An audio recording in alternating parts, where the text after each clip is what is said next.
নাম বলো, কোথা থেকে এসছো? সমর মণ্ডল। আমি নওগাঁ থানা থেকে মায়াপুর থেকে এসছো। তো তুমি কখন লাইনে দাঁড়িয়েছিলে? লাইন দাঁড়িয়েছি, সকালের শিফটেই ছিল আমার। সকাল 7টার শিফট। ছিল 8টা 10 দিকে লাইন দাঁড়িয়েছি, 10টার দিকে মাঠ হয়ে যায়। ও, তাহলে সকাল 7টার শিফটে ছিল, তুমি লাইন দাঁড়িয়েছো কখন?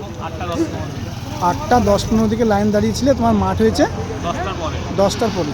তো বলছি দাদা, এই প্রথমে লাইনে এলে, তারপরে যখন মেজারমেন্টে গেলে, মেজারমেন্টের জায়গায়, তখন মেজারমেন্টে কি কেমন হচ্ছিল? মানে খুব সুন্দর।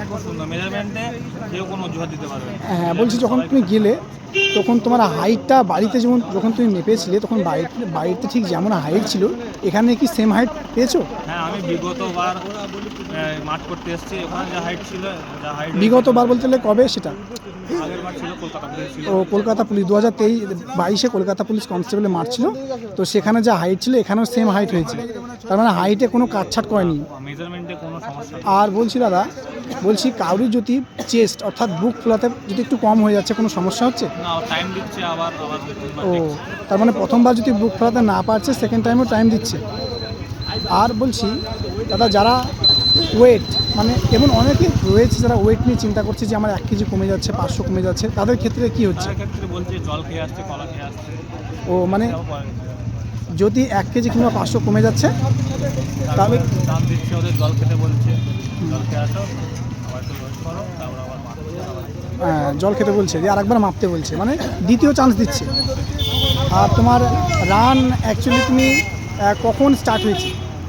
রান অ্যাকচুয়ালি আমার স্টার্ট হয়েছে 10টা 10 হয়েছে, কারণ আমরা ফার্স্ট শিফটে আমাদের ব্যাচটাই শেষ, তারপরে আমাদের 9টা শিফট রয়েছে। তাহলে ফার্স্ট শিফটে তোমরা লাস্ট ব্যাচে রান করেছো 10টা 10 নাগাদ। তোমার টাইমিং কখন ছিল? 10টা 10টা 10-এর দিকে। 10টা 10-এর দিকে, মানে ফার্স্ট শিফটের শেষ ব্যাচে তোমাদের রান হয়েছে। আচ্ছা, তো বলছি দাদা, তোমার বাড়িতে তুমি যখন রান প্র্যাকটিস করতে 1600 মিটার, তখন টাইমিং কেমন লাগতো? বাড়িতে আমার টাইমিং হতো না। বাড়িতে প্রথম যখন ট্রায়াল দিই 7.5 মিনিট লেগে যেত।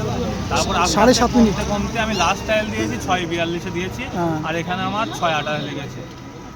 ও, তাহলে ভাইজান তুমি বাড়িতে ট্রায়াল দিয়েছো 6 মিনিট 42 সেকেন্ড লাস্ট ট্রায়াল লেগেছে টাইমিং, আর এখানে বহরমপুর স্টেডিয়ামে একদম ডাইরেক্ট লাইন দিয়েছো, এখানে টাইমিং কত লেগেছে বললে? 6:28। তাহলে 2 সেকেন্ড আগে ঢুকেছো। বাহ। আর মাঠ কেমন বলবে? মাঠ খুবই সুন্দর, খুবই সুন্দর। মাঠ নিয়েও ওখান থেকে বাড়ি থেকে যে মেরে আসবে, টাইমিং নিঃসন্দেহে 10-15 সেকেন্ড আরামসে 10-15 সেকেন্ড এখানে কমে যাবে, মানে কম লাগবে। বাহ। আর দাদা, অনেকে বলছে যে বহরমপুর স্টেডিয়ামের রান নাকি, মানে রান শুরু হচ্ছে তা এইখানে খুব বেশি পাশের হার, তো অনেকে বলছে যে এখানে যে 200 মিটারের থেকে ছোটো ট্র্যাক, তাই বলছে, এটা কি সত্যি না মিথ্যে? অবশ্যই 200 মিটারের ট্র্যাকটা খুব ভালো। হ্যাঁ, ট্র্যাকটা ভালো, মানে ট্র্যাক ভালোর জন্যই পাশের হার বেশি হচ্ছে। আর বলছি শু করে কি দৌড়ানো, খালি দৌড়াচ্ছে? খালি পায়ে যে যেমন ভাবে পারবে সেই সেভাবে দৌড়াবে। আমি যেমন বাড়িতে জুতো পরে দৌড়াতাম, কিন্তু এখানে খালি পায়ে দৌড়াতাম। ও, এখানে খালি পায়ে দৌড়েছো তুমি? বাড়িতে শু পায়ে দিয়ে এখানে খালি পায়ে দৌড়েছো। ও বাহ। তো মাঠ খুব সুন্দর। মাঠ খুবই ভালো, কোনো অজুহাত নেই, কেউ কোনো বলতে পারবে না যে খারাপ। সব দিক দিয়ে ঠিক আছে। যারা 7 মিনিট লেগেছে তারাও আজকে মারলো 25-26 মিনিট। ও, মাঠ 7 মিনিটের কাছাকাছি লেগে যেত, ও মারলো 26-26 মিনিট। তাহলে তুমি বলছো যারা ওখানে হয়তো টাইমিংয়ের থেকে এক্সট্রা 15 সেকেন্ড বেশি লাগছে, তাদের এখানে এসেও রান পাস করবে। তো তোমার নামটা? এবং আমার নাম সমর মণ্ডল, আমি মায়াপুর থেকে এসেছি।